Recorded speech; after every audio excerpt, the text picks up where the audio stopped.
O resultado que você ainda não tem está atrás da página que você ainda não leu. Seja muito bem-vinda ao Clube da Mente de Ouro. Aqui transformamos leitura em resultados. Hoje a nossa aula se chama Quando o Respeito Abre Caminhos. É um título muito bonito e é um título que pode parecer até enigmático, né? De início, mas vocês vão entender o que eu quis dizer com esse título, tá? Estamos estudando o livro Como Fazer Amigos e Influenciar Pessoas na Era Digital, de Dale Carnegie. Estamos no módulo 1, os fundamentos do engajamento. E dentro do módulo 1, a gente está no capítulo 2. Elogie o que merece ser elogiado. Hoje a gente está terminando o capítulo 2, é a parte final, tá? Do capítulo 2. E hoje eu quero começar a nossa aula com uma pergunta. Você acredita que é possível resolver um conflito sem ter que levantar a sua voz? Você acredita? Porque a gente vive numa época em que parece que vence quem fala mais alto, né? Quem rebate mais rápido, quem critica melhor, quem humilha primeiro, não tá? A gente não tá vivendo tempos assim, né? Será que esse realmente é o caminho mais inteligente para seguir? Será? Ou será que existe uma força muito mais poderosa, justamente porque poucas pessoas escolhem utilizá-la? Por isso ela é mais poderosa. É sobre isso que a gente vai conversar hoje, tá? Chegamos então à parte final do capítulo 2 do livro Como Fazer Amigos e Influenciar Pessoas na Era Digital, ok? O autor ele vai encerrar esse capítulo nos mostrando que elogiar o que merece ser elogiado vai muito além de fazer um simples elogio. Ok, vamos lá então. Vamos para a leitura. Depois eu vou pegar o coração desse texto, gerar uma ferramenta de transformação, né? No final da aula, eu solto o desafio da mente de ouro para vocês com essa ferramenta de transformação, mas só faz sentido para quem ouviu a aula, tá? Senão vai ficar uma coisa muito superficial. Então, se você quer realmente transformação, assiste essa aula toda, tá ok? Então, vamos para o livro. Em seu livro You Can Lead With Your Feet on the Desk, Você Não Vai Conseguir Liderar com os Pés em Cima da Escrivaninha, Ed Fuller, presidente e diretor-geral da Marriott International, afirma: nenhuma relação de negócios valiosa, seja com seu próprio pessoal, com clientes ou com parceiros, pode durar sem respeito mútuo. E aprendi em primeira mão que demonstrar aos adversários que você os olha com admiração pode resolver até mesmo conflitos violentos. Em seguida, Fuller conta a história de uma briga entre um advogado da Marriott e o dono de um hotel na América do Sul. Eles renegociavam os termos de um acordo de gestão. Quando o clima esquentou, a conversa se transformou em gritaria e os dois homens adultos começaram a se agredir na sala de reunião. A briga não foi interrompida pelos outros presentes até que o revólver do dono do hotel saiu do coldre e caiu no chão.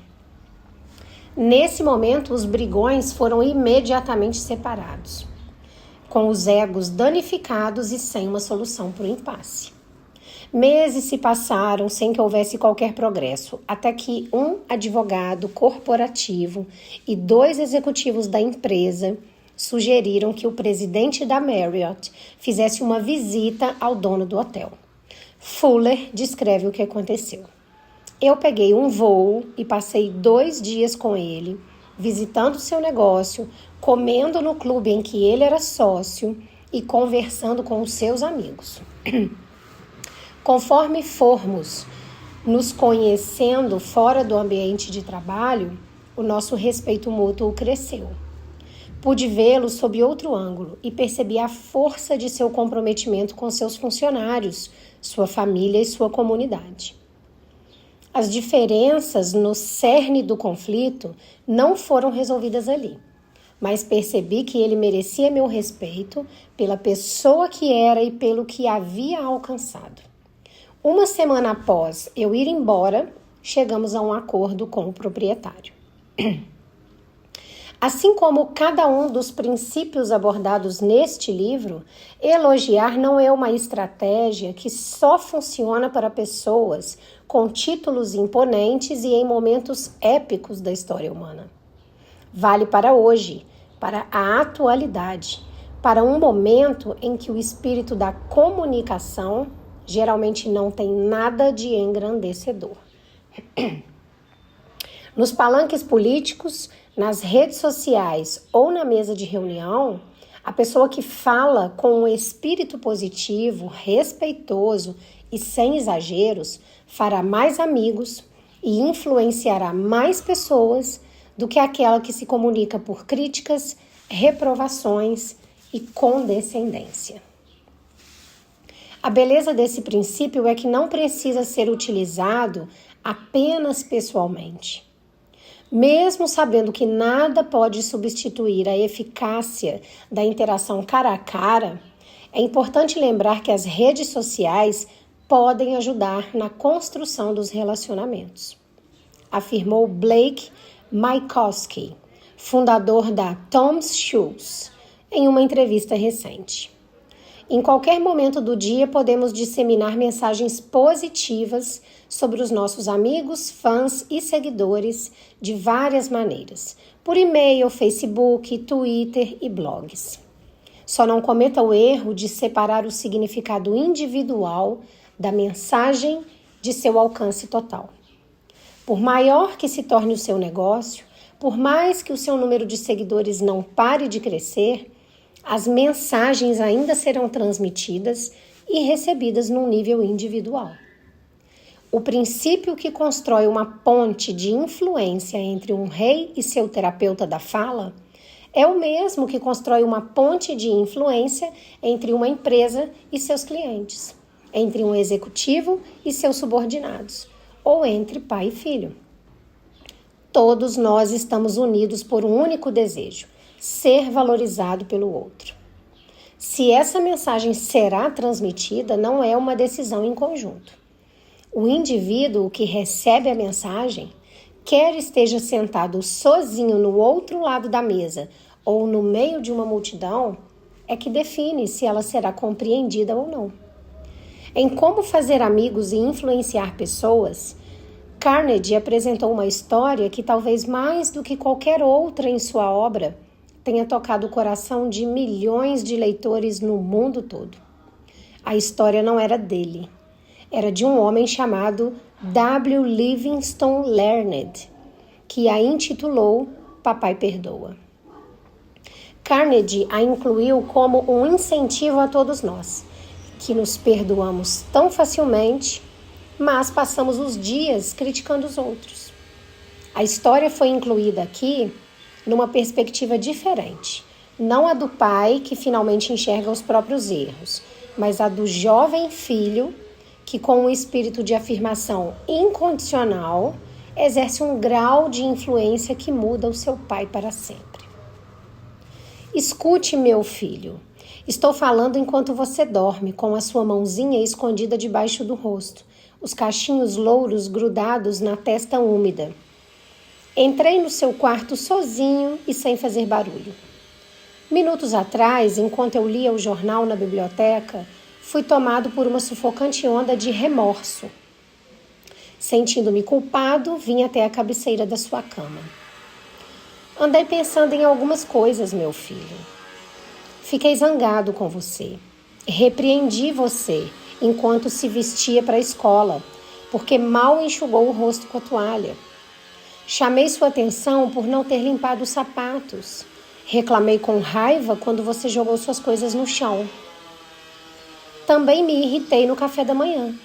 Você derramou a bebida, engoliu a comida, pôs os cotovelos na mesa, passou muita manteiga no pão. Foi lá fora brincar e quando saí para o trabalho você virou para mim, acenou e disse: "Tchau, papai". Eu franzi a testa e respondi: endireite os ombros. De noitinha, tudo recomeçou. Quando cheguei perto de casa, vi você de joelhos no chão jogando bolinhas de gude.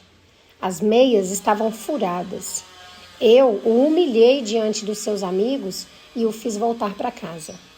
Meias são coisas caras e você teria mais cuidado se tivesse de comprá-las com o próprio dinheiro. Meu filho, imagine isso vindo de um pai.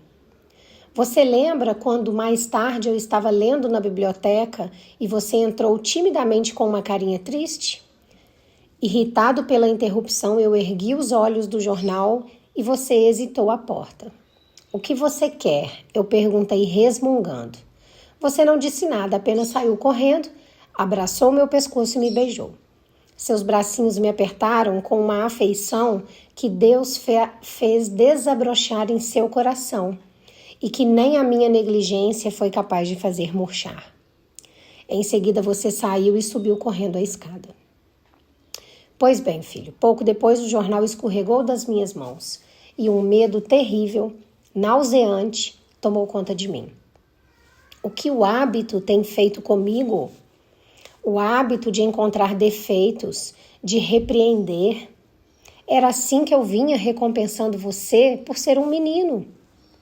O problema não era falta de amor, era que eu esperava demais da infância.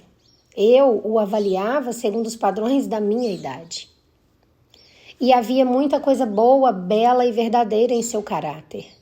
Seu coraçãozinho era tão lindo quanto o amanhecer entre as colinas. Percebi isso pelo seu gesto espontâneo de correr para me dar um beijo de boa noite. Nada mais importa esta noite, filho. Eu vim até a sua cabeceira na escuridão e me ajoelhei envergonhado. Meu gesto não passa de uma autopunição insignificante. Sei que você não compreenderia essas coisas se me ouvisse enquanto estivesse acordado. Mas amanhã serei um papai de verdade. Serei seu companheiro, sofrerei com seu sofrimento, rirei com seu riso. Vou me refrear quando quiser demonstrar impaciência. Repetirei sem parar, como num ritual. Ele é apenas um menino, um menininho. Infelizmente, eu estava enxergando você como um homem. Porém, ao observá-lo neste momento, meu filho, encolhido e exausto em sua cama, vejo que ainda é um bebê. Ontem mesmo estava nos braços de sua mãe, com a cabeça apoiada no ombro dela. Eu exigi demais de você, demais. Quando vem com clareza da nossa boca e do nosso coração, o elogio exerce uma influência profunda sobre até o menor dos seres humanos. Toda vez que temos um grande progresso ou resolvemos os nossos problemas com os outros, é porque ao menos uma das partes quis levar à mesa algo que já é bom. A partir daí, é muito mais fácil saber por onde começar e como conduzir a interação até um final que é benéfico para todos. Assim termina o capítulo 2. Essa história do papai, né, é maravilhosa. Essa história é maravilhosa. A primeira vez que eu li chorando. Hoje eu já estou controlada para poder ler para vocês, tá? Só dando um spoilerzinho, na próxima aula a gente vai começar o capítulo 3 do módulo 1, ainda falando sobre engajamento, né? O capítulo 3 ele vai falar sobre conexão com os nossos desejos essenciais. É um capítulo muito legal também, tá? Acabou o spoiler, vamos conversar sobre o final do capítulo 2, ok? Bom, então o que ele nos mostrou, né? O Dale Carnegie, que elogiar o que merece ser elogiado vai muito além de fazer um simples elogio. Na verdade, é uma maneira de você olhar para as pessoas, né? É uma escolha de você enxergar primeiro aquilo que ainda existe de bom, né? Mesmo quando existem motivos para discordar. E aí, logo no início dessa última parte do capítulo, nós somos apresentados à experiência do Ed Fuller, né? O presidente da Marriott International. E o Fuller, ele afirma que nenhum relacionamento importante consegue sobreviver sem um respeito mútuo, ou seja, de ambas as partes, né? E essa frase merece a nossa atenção, sabe por quê? Porque respeito não é apenas ter educação. Respeito é você reconhecer a dignidade do outro. É você lembrar que antes de qualquer cargo, qualquer opinião, qualquer conflito, tem um ser humano diante da gente ali, né? E para ilustrar isso, o Fuller contou uma história impressionante, né? Explicou que durante uma negociação, um advogado da empresa dele e o proprietário de um hotel discutiram tanto que a conversa terminou em agressão física. E aí, em meio à briga, até um revólver caiu no chão. Imagina só essa cena, imagina como ela poderia ter terminado, né? Os ânimos estavam completamente fora de controle. Ou seja, a confiança ali havia desaparecido. E aí, durante meses, ninguém conseguiu encontrar uma solução. A consequência foi péssima. Talvez você nunca tenha vivido uma situação tão extrema assim, né? De um revólver chegar no ponto de cair no chão. Mas quem nunca enfrentou um conflito que depois ficou parecendo impossível de resolver? Uma discussão dentro da família, um problema no trabalho, uma amizade, né? Que esfriou. Uma conversa qualquer que terminou pior do que começou. E aí a gente lembra de futebol, política, religião, né? Nesses momentos, a nossa tendência costuma ser defender o nosso lado, certo? Provar que a gente está certa. E esperar o quê? Esperar que o outro mude primeiro, né? Porque eu tô certa. Mas foi exatamente aí que aconteceu uma coisa diferente nessa história. O Fuller decidiu conhecer aquele homem que o revólver caiu no chão fora daquele ambiente de conflito. Então ele passou 2 dias com ele, conheceu a empresa dele, conversou com os amigos dele, observou a dedicação dele à família, percebeu o compromisso dele com a comunidade. E aí, pouco a pouco, ele começou a enxergar qualidades que antes estavam escondidas. Mas estavam escondidas onde? Atrás daquela discussão. Então, repara aqui numa coisa muito importante. O problema não desapareceu de um dia para o outro, certo? As diferenças, elas continuaram existindo. Mas o olhar sobre aquela pessoa mudou. E aí, gente, quando o olhar muda, o relacionamento também pode mudar, né? Tanto que, uma semana depois daquela visita, o acordo foi finalmente alcançado. Então, percebam que lição poderosa existe aqui. É isso que o livro quer te ensinar. Que muitas vezes a gente pensa que resolver um conflito depende apenas da gente encontrar o argumento certo. Mas aí o autor vem e mostra pra gente outra realidade, né?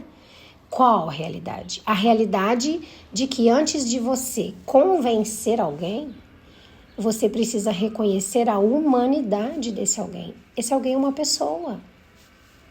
E ninguém gosta de ser tratado apenas pelos próprios erros. Aquele homem, ele não é somente a pessoa que brigou ao ponto de deixar o revólver cair no chão, né? Todos nós desejamos ser vistos como pessoas completas, né? Os nossos defeitos, sim, mas também as nossas qualidades. É exatamente por isso que o autor afirma que esse princípio ele vale para qualquer relacionamento. Porque não importa se eu estou falando de um cliente, se eu estou falando de um funcionário, se eu estou falando de um amigo, se eu estou falando de um filho, se eu estou falando de um casamento. Todos nós carregamos o mesmo desejo silencioso. O livro deixa isso claro, né? É o desejo de sermos valorizadas, certo? Talvez seja por isso que tantas relações se desgastem, né? Não é pela falta de convivência. Convivem, mas é pela falta de reconhecimento, né? A gente não reconhece aquilo que a pessoa tem de bom. A gente convive diariamente com as pessoas que nós amamos. Mas será que essas pessoas, se sentem verdadeiramente vistas por nós? Será que elas percebem, através do que a gente fala e do que a gente faz, que a gente está reconhecendo o valor que elas possuem?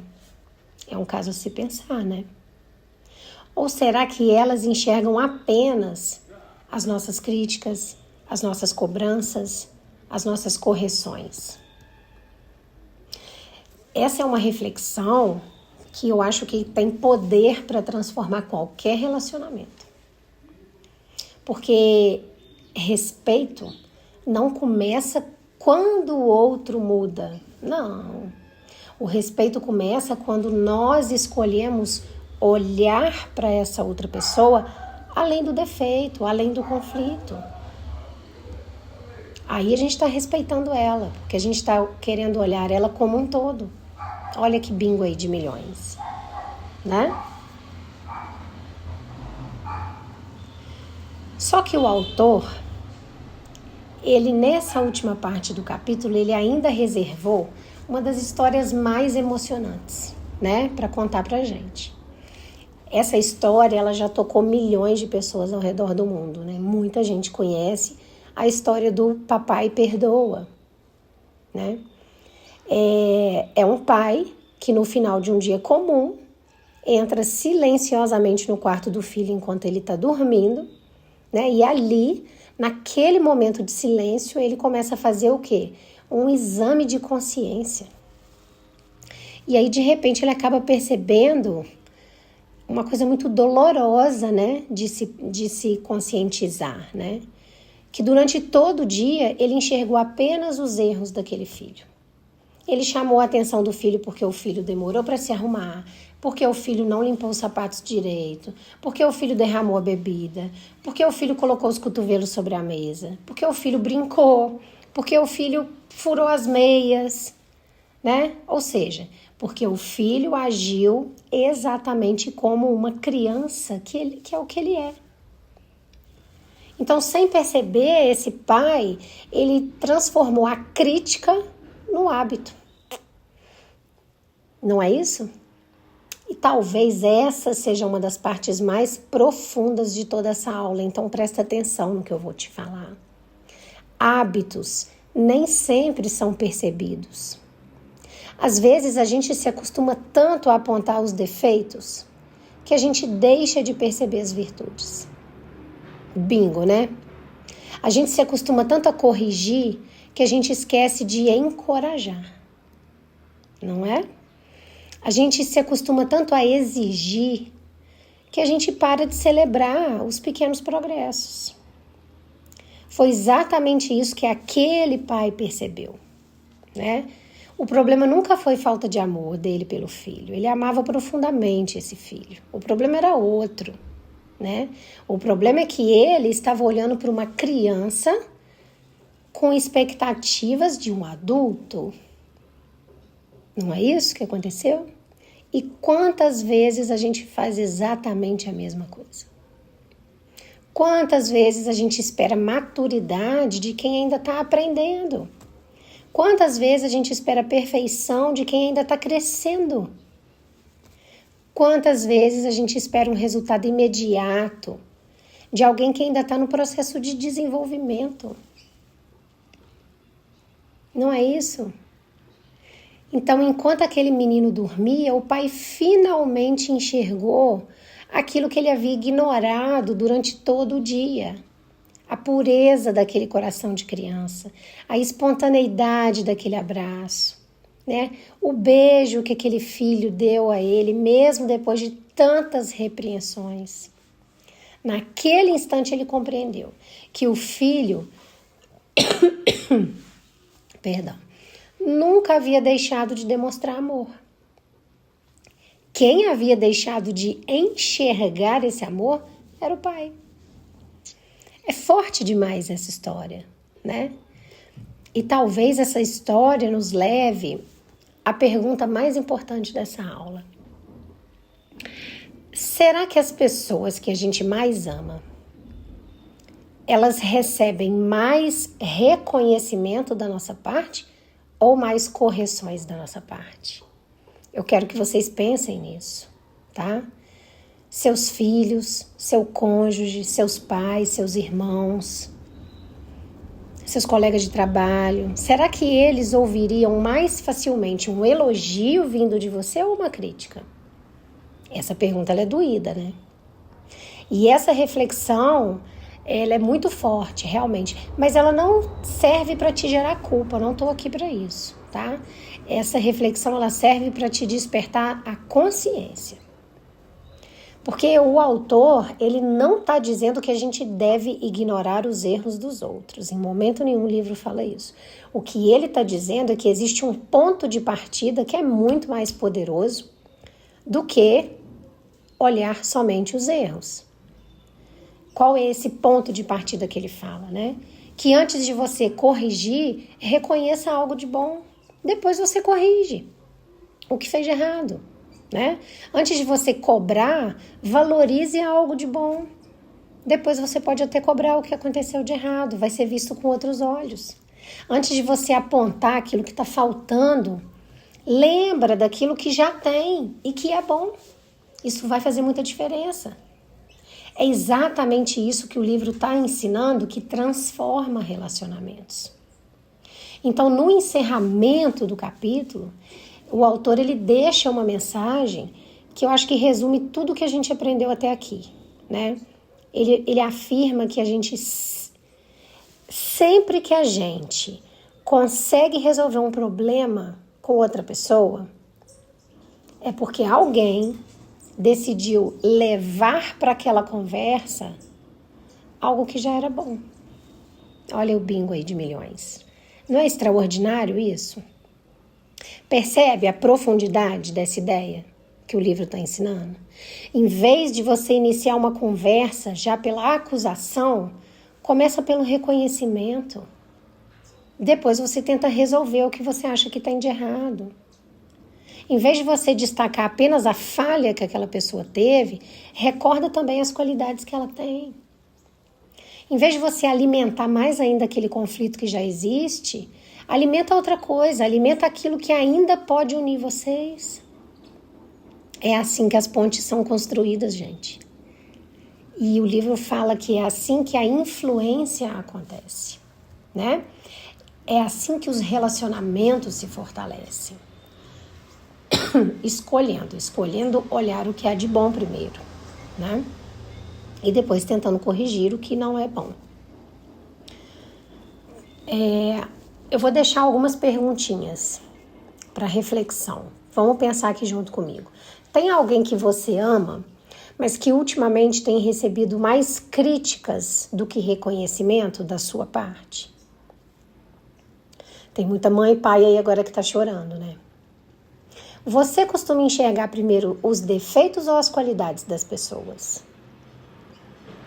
Em qual relacionamento da sua vida o respeito e a valorização poderiam abrir um novo caminho? Que diferença faria para você se a partir de hoje você escolhesse iniciar suas conversas todas lembrando aquilo que existe de melhor no outro primeiro e depois o que precisa ser resolvido? Faz diferença? É exatamente esse olhar que eu busco desenvolver na cartilha Mente de Ouro, para criar uma prosperidade que não é construída apenas com o que você sabe, com seu conhecimento. Criar uma prosperidade que também nasce da qualidade dos nossos relacionamentos. Então, na cartilha Mente de Ouro, você aprende a fortalecer a inteligência emocional, desenvolver uma comunicação mais consciente, construir relações que são baseadas no respeito e criar uma mente, né, que aproxima pessoas, em vez de afastar as pessoas. Junto da cartilha, você ainda recebe um bônus, que é o Cofre Dourado da Prosperidade, que traz exercícios práticos, curtinhos, para você fortalecer diariamente a sua nova mentalidade, que é de crescimento. Eu vou deixar o link na descrição do vídeo e também no primeiro comentário fixado. e ficarei extremamente lisonjeada se vocês acessarem. É um conteúdo feito com muito carinho, depois de muito estudo, tá? Agora escreve aqui nos comentários para mim. Aquelas perguntas foi pra gente refletir. Essa agora eu quero que vocês respondam. Qual relacionamento da sua vida mais foi lembrado por você nessa aula? Qual que te tocou? Ao ouvir tudo isso, aquele relacionamento com aquela pessoa te tocou? Responde aí pra mim. Porque agora chegou na hora do nosso desafio da mente de ouro. Antes de eu encerrar nossa aula, eu quero deixar esse desafio para você. Porque aqui no Clube da Mente de Ouro, o conhecimento ele só faz sentido quando ele se transforma em prática, né? Então hoje eu quero que você pense numa pessoa com quem o seu relacionamento esteja um pouco desgastado. Então assim, não importa quem é. Não importa se é alguém da família, do trabalho, um amigo, não importa. Antes de você falar sobre qualquer problema com ela, escolha reconhecer com sinceridade uma qualidade que essa pessoa possui. Pode ser que ela é uma pessoa esforçada, pode ser que ela é uma pessoa dedicada, pode ser que ela é uma pessoa honesta, corajosa, né? Qualquer característica verdadeira que você admira nessa pessoa. E aí eu quero que você observe como que essa mudança de postura sua transforma o clima da conversa que você vai ter. A conversa pode ser até banal, desde que ela comece dessa forma. Se você fizer esse desafio, volta aqui depois e me conta nos comentários como que foi essa experiência.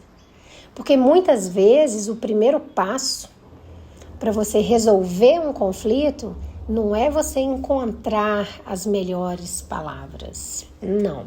Às vezes é você escolher ter um novo olhar sobre aquela pessoa. E aí as palavras certas elas vêm, naturalmente, né? Bom, chegamos no final do capítulo 2, compreendendo uma verdade que pode transformar todos os nossos relacionamentos, é ou não é, né? Compreendendo que a influência, ela não nasce da crítica. A influência nasce da sua capacidade de reconhecer aquilo que continua sendo bom na pessoa, mesmo quando existem falhas, porque todos têm falhas, inclusive você, inclusive eu, né? Agora, quando a gente escolhe tratar as pessoas com respeito, valorizar as qualidades delas, lembrar quem elas podem se tornar, a gente cria um espaço para que o melhor delas floresça.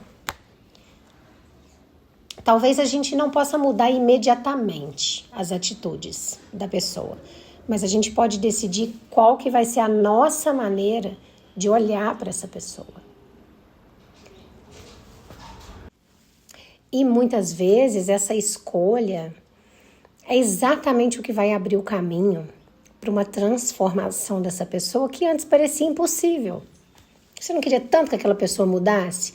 Às vezes essa atitude sua vai abrir esse caminho, certo? Você já sabe, você está no Clube da Mente de Ouro, aqui não tem teoria vazia, aqui é vida real. Aqui cada aula termina, mas a transformação ela continua na sua vida. Então eu espero você na próxima aula, te lembrando sempre de que o resultado que você ainda não tem, com certeza está atrás daquela página que você ainda não leu. Para isso eu tô aqui, para ler essa página para você. Um beijo grande no coração de vocês.